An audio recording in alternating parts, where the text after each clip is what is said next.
there fabric jugglers, it's Babs here from MyFieryPhoenix, and today is day one of the 5 skirts in 5 days challenge. And today we're going to be making an A-line skirt for our dolls. Now this one is done in some rather seasonal fabric, and you can use whatever bits and bobs you've got lying around. Hopefully you've printed out the pattern by now. If not, there's a link down in the description below, and make sure that you've joined the Facebook group Starting to Sew so that you can join in with any of the Q&A sessions or any help or support or sharing photos, all that kind of stuff. It's all part and parcel of the 5 skirts in 5 days challenge. It's that community support that makes it so much fun. So please pop along there, and also remember to use the hashtag 5skirts5days so that you can be in the running for some goodies at the end of the challenge. So make sure that you're sharing photos and progress each day. There'll be a daily tag and an image that will match the one that you received on today's email. If you don't know what I'm talking about, then I'll put a link down below and you can sign up to the 5 skirts in 5 days challenge and join in some of the fun. Hopefully we can get cracking on our A-line skirt.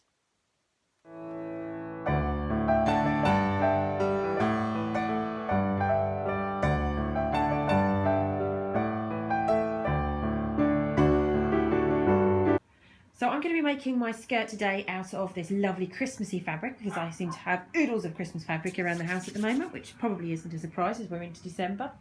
I've cut out my template, and this is the corrected template, so if you can see text in the middle of the pattern piece, then you know that you've got the correct version. And what we're going to do is cut 2 pieces for the back of the skirt, just from a section where the fabric is folded back on itself. And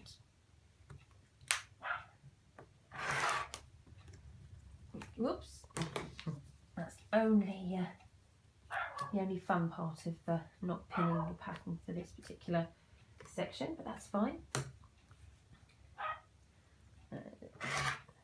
Cut that through. That's it.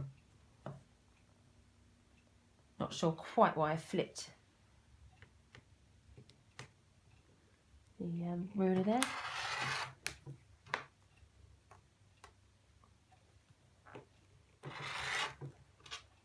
Go, and then just down the angle.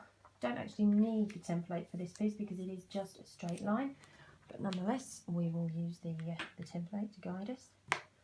Pop that in, move it out the way now, and straight down. So that gives us our back pieces, if this will ever cut through. There we go, so that's our 2 back pieces. There we go. And now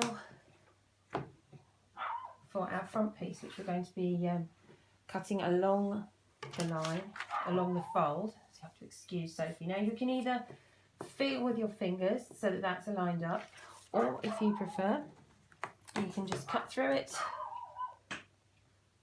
so that it aligns.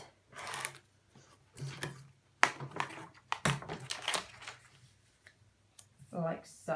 And I'm going to leave some space for my waistband to be cut out. Again, we're going to cut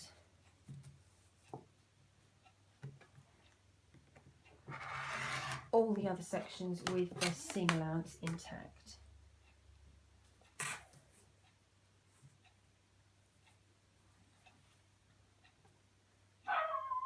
Oh, Sophie. Too much fun in the back garden at the moment for her. Lots of people going past the bottom of the garden in the field. And she keeps saying hello to all of them.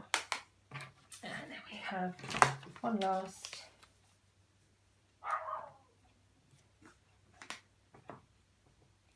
diagonal. And this will give us our completed front panel. Like so.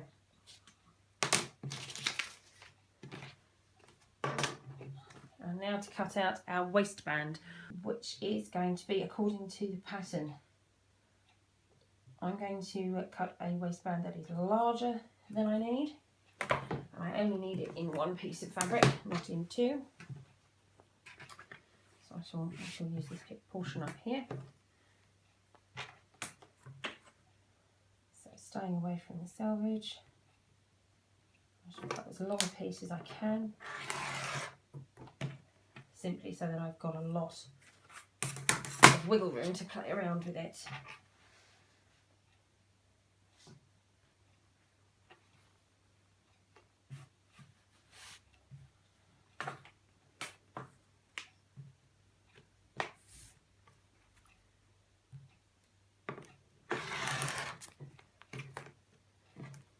Go.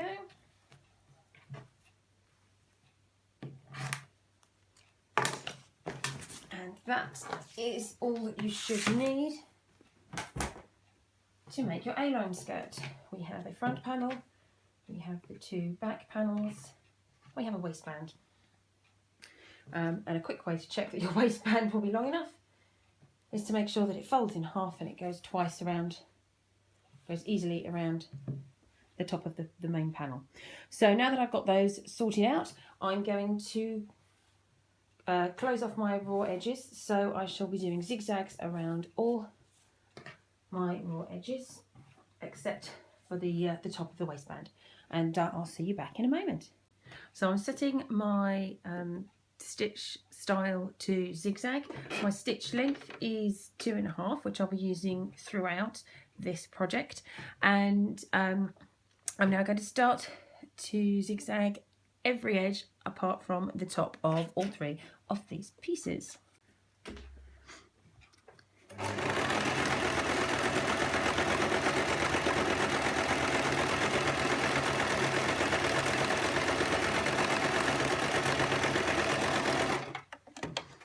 Now this process isn't about having a pretty edge, it is about having an edge that will stop fraying. So you just need to secure it. It doesn't matter whether it slightly goes over the edge as I've done there, or if it's within the fabric itself as I've done there. It makes not a jot of difference. We just need to have those zigzag stitches in place to stop the fraying. So I'm going to continue on with all my other edges, and then I will start with the hemming. I will start with the seams. Now we have all of our raw edges zigzagged and secured in place, we can start to work on our seams. And the first seam we're going to be completing is the back panel. So we're going to need our two panels together, and we're going to be leaving a gap at the top about an inch, inch and a half. So if you need to, you can pop a pin in there to remind yourself, or you can just sew along and remember. Now the main thing for me that I always forget is to change my stitch from a zigzag through to a straight stitch. So I've done the zigzag to a straight stitch, and now I'm going to pop this down, and we're going to be working with 3/4 of an inch seam allowance, because that's what's included on the pattern. So we're just going to sew that through.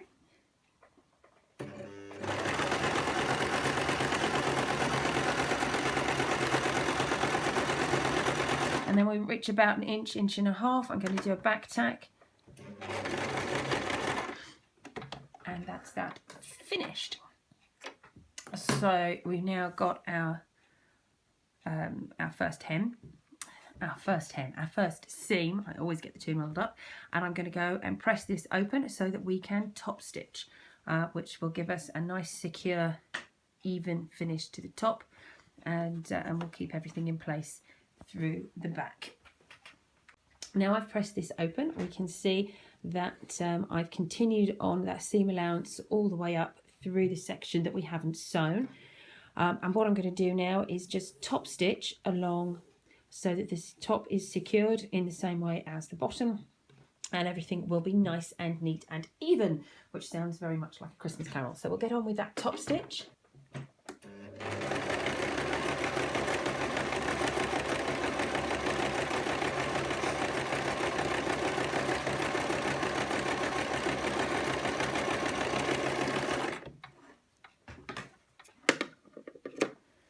And if we look from the front, we should have a beautiful row of top stitching down there, and that's on the right hand side. So now we need to go over and do it on the left.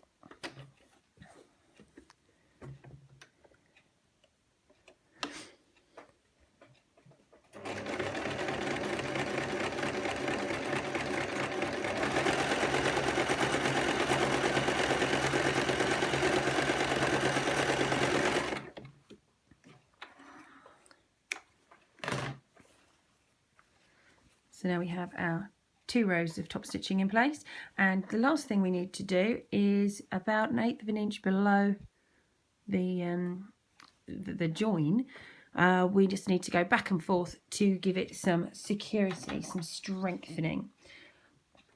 Alright, make sure your needle is in the up position so that you can slide the fabric through, and I tend to do this by hand cranking, just so that I can make sure everything is aligned where I need it to. I try to split that seam so that I can see exactly where I'm dropping everything down, and pop the needle in.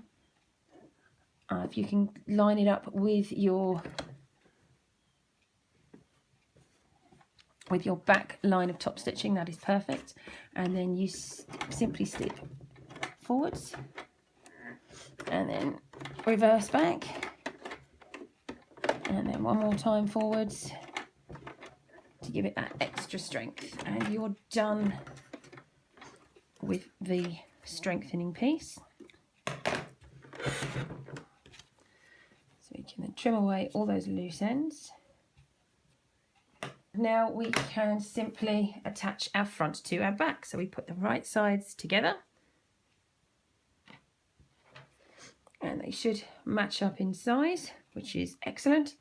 And we then simply go with a 3/4 inch seam all the way down both sides. I've pressed the side seams open. We're not going to be top stitching them, but I have pressed them open just so that it's easier to work with the skirt layout now, and it reduces bulk. And what we're going to do now is simply turn up the hem. Now if this was a full-size skirt, I would be doing a 1/4 turn and then a full 1/2 inch turn, and then sewing along the top. As this is simply a doll's skirt, I am merely going, and we've already sorted out this raw edge. We've secured that with our zigzag. I'm just going to do a single fold, but we will be building on the skills that we learn in today. So today I'm going through the most basic of steps. So later in the week we will be doing a double folded hem, but to start out we'll go with a single fold and sew that in place, and we'll be pinning that all the way around. And you'll see we will have some little bunny ears sticking up.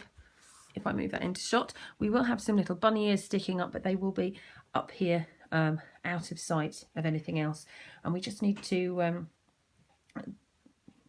take that into account when we come to the corner. So we'll look at that in a moment, but first of all I'm just going to pin 1/2 inch up all the way around.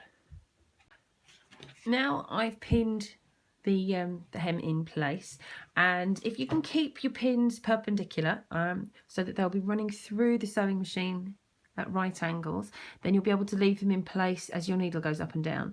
If however you've got them at a funny old angle like I have in the corners, you'll need to remove them before you sew over them. Otherwise there's a very, very high chance that you're going to break a needle and bits of metal will be pinging around, and nobody wants that.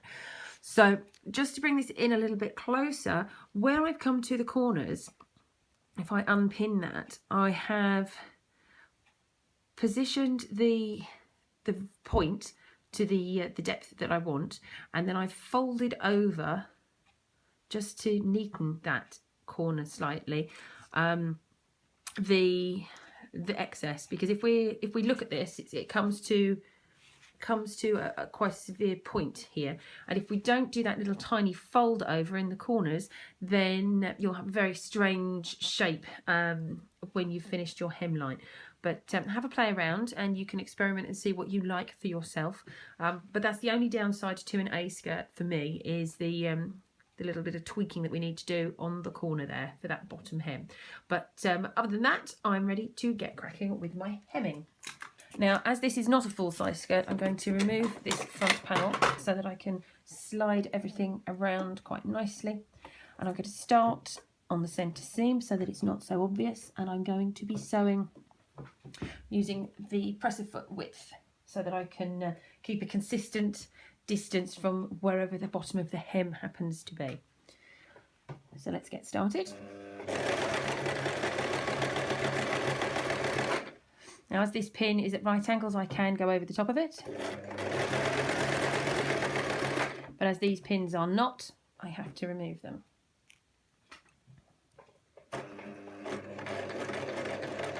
this is a funny section. I need to slow down. If you have to raise your presser foot to get to your pins, as I have to here, make sure that your needle is down before you continue on. And then I'm going to drop the needle and pivot slightly so that I keep that alignment neat. I'm going to remove this pin as it's the last place, and then I'm going to do a little bit of back tacking.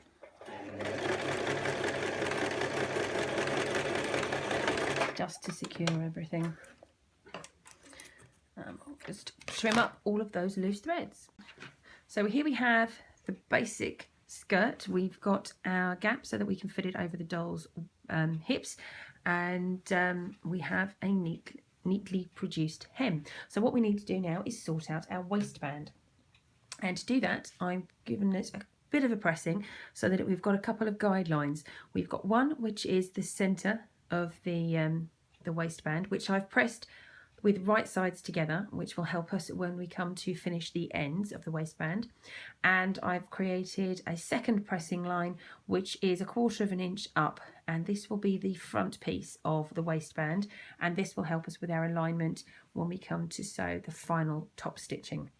And the first thing we're going to do is turn our skirt wrong side out, and we are going to attach from, we're going to start at this point with the open opening, and this is another reason that we've got everything pressed flat so that it makes things easier for us. We're going to leave a bit of an overlap on either end so that we've got some room to play, and we're putting right side to wrong side. So the right side of the waistband should be facing the wrong side of the skirt.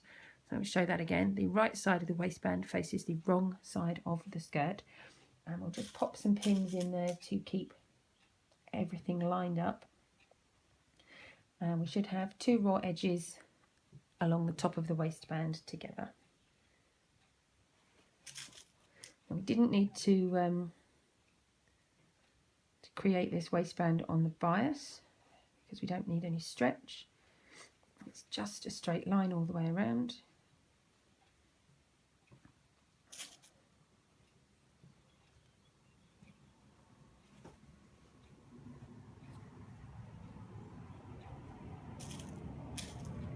Ooh. The planes seem to be a bit low today. Surprised Sophie hasn't started barking at them, telling them to go away. There we are. Oops. And again, you should finish up with a nice overlap, and you'll see why that's so important in a minute.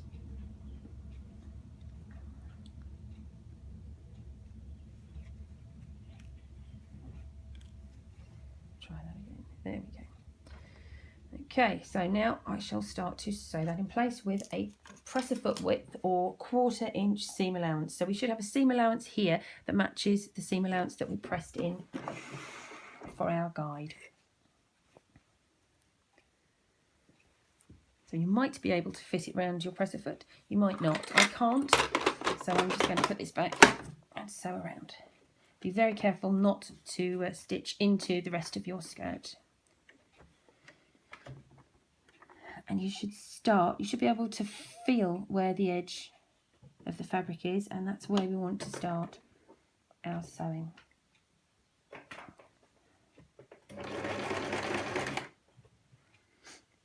Making sure everything else is out of the way.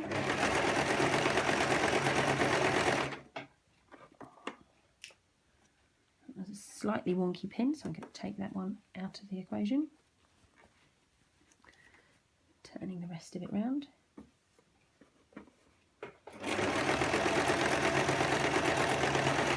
Again, pin on the diagonal, must remove it. Drop that needle down before you start pulling around on the fabric. You don't want to have any jagged stitches at this point after we've sewn everything else so neatly. Keep it all out, tucked out of the way.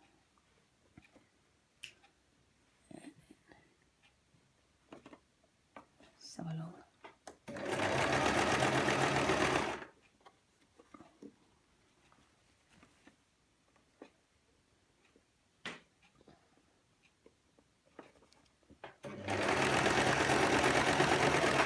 and then we stop. We'll just do one back tack to secure it as we're pulling away, and trim those loose ends away.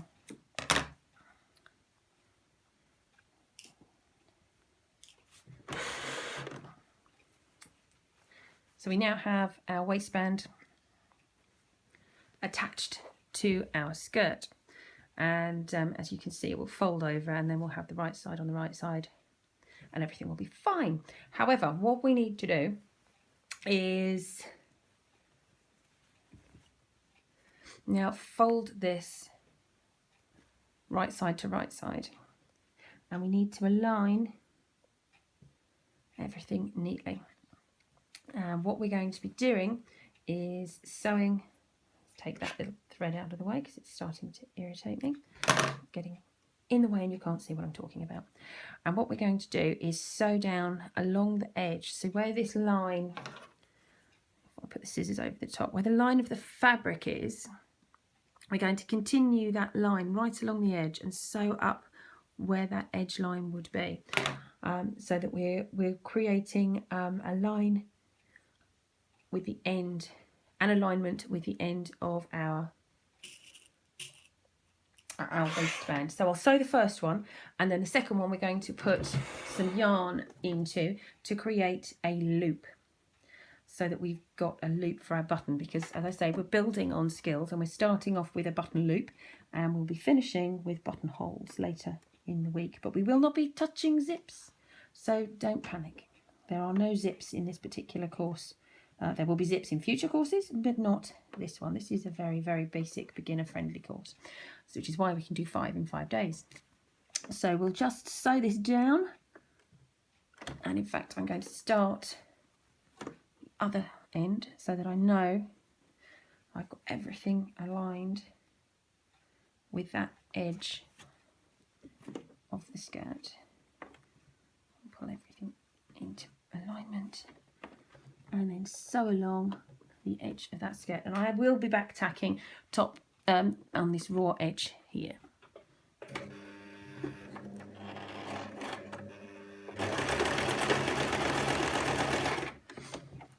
Like that was nice and quick.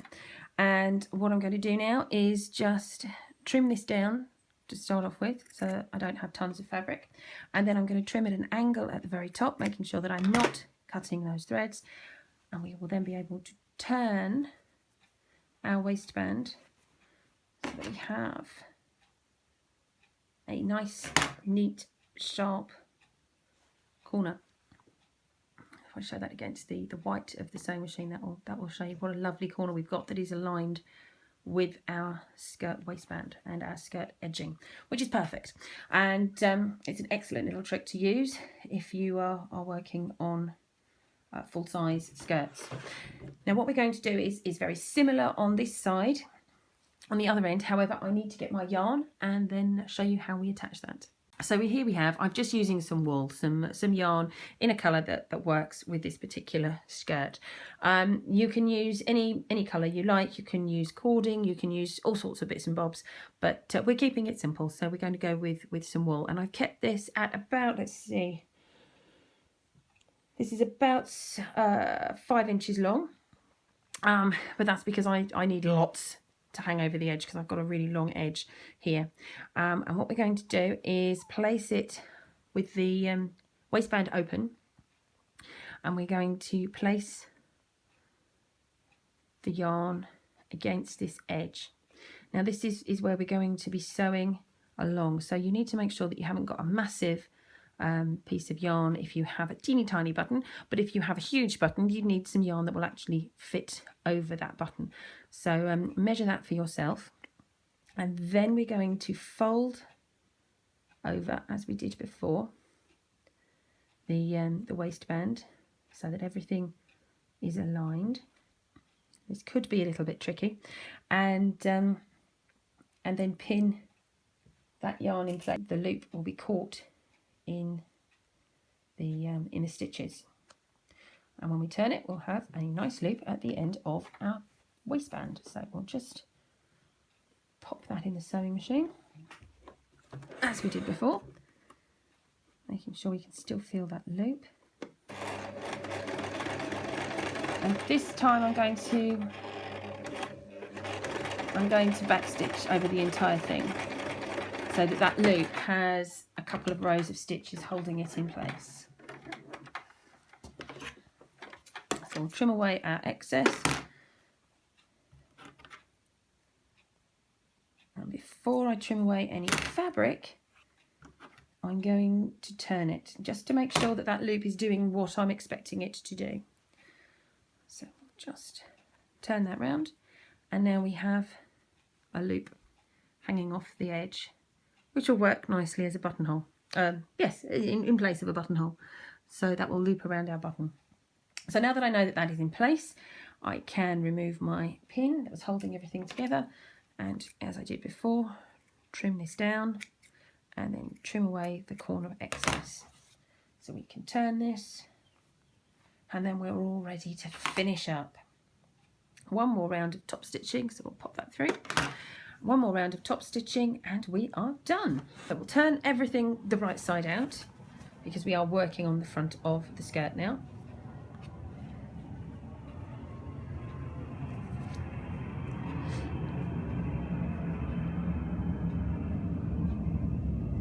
And we're going to make sure that the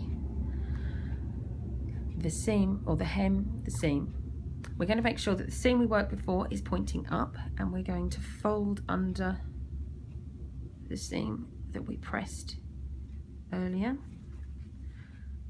and then we're going to pin that in place so that everything is held together.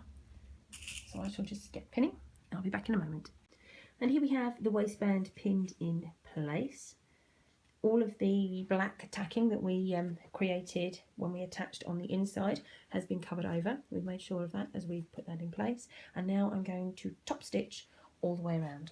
And this should be our final portion of top stitching, and then our skirt will be completed, which is quite fun, and it has actually been a very quick process, which some people I know will be quite surprised to find out.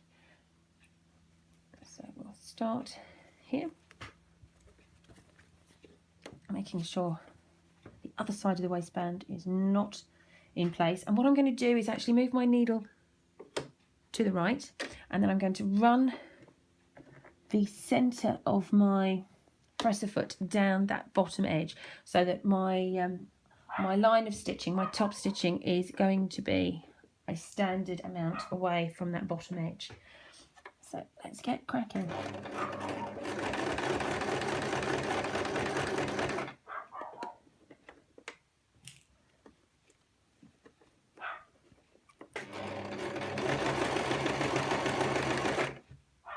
And here we have our skirt.